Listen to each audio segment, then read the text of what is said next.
How will we remember this moment, our time of pandemic?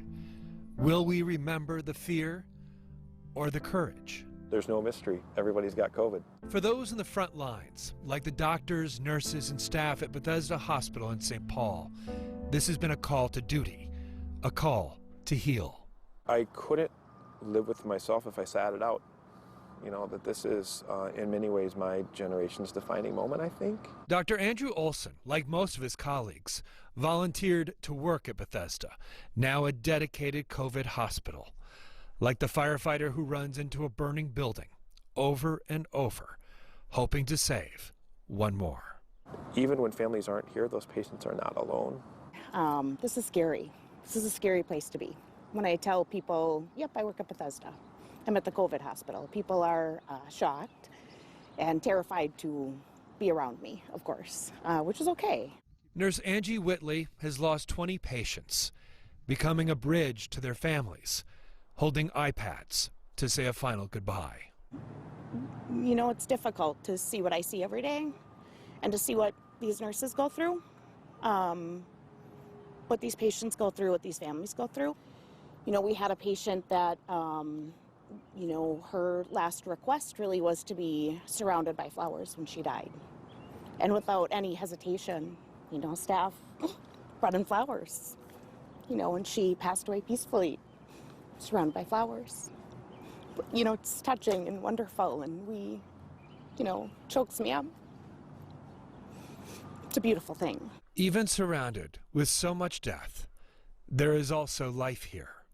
I think it'd be silly to look for too many silver linings in this right now, but there are positive stories that have to be told. There are people whose lives were saved who are going home to their families. When someone is well enough to be discharged from Bethesda, it's recorded on a whiteboard. They ring a bell and play an uplifting song.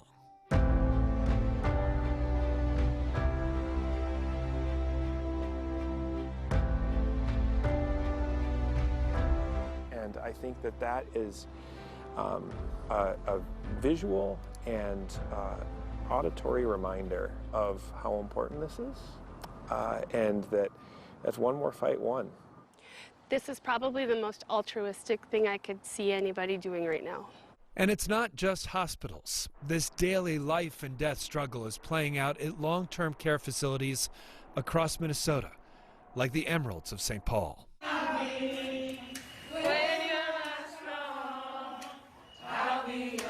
Nurses replacing family in those final moments. I'm also maybe the only one who's going to get to hold a hand. Or, you know, I tell someone I barely know that they are deeply loved. We give them that compassion. We talk to them like families, like daughters, sisters, and make them feel that this is home. But for many of these nurses, their own homes are no longer a refuge, but fraught with worry about infecting their own families. I know when I get home, I don't hug them, I don't kiss them anymore. It came to a point my daughters were like, Mommy, we don't get the hug and kisses anymore. I said, yeah, because of what I'm doing, I need to keep you guys safe. I have the pleasure of working with people who understand best practices. They're diligent, and their endurance is humbling. How's your endurance? Well, now you're making me cry. I don't know that we really take our time to think about it, you know? Time is a luxury they don't have. There are long hours with little sleep. One day we will properly mourn the losses, even as we celebrate the lives saved. No doubt we will remember the fear, but it will be eclipsed by the courage we saw, inspired by the people who wore masks, who never forgot what it means to be human. There are moments in life where you're like, oh, this is why I do what I do. Yeah. It sounds like you found one of those moments here. Yeah. Every once in a while you find one of those moments. And sometimes you get a little complacent. You know, I've been a nurse for 20 years, and sometimes you need to find meaning again. And I think coming in here, you find that meaning. And it's rewarding. Have you found meaning? Absolutely.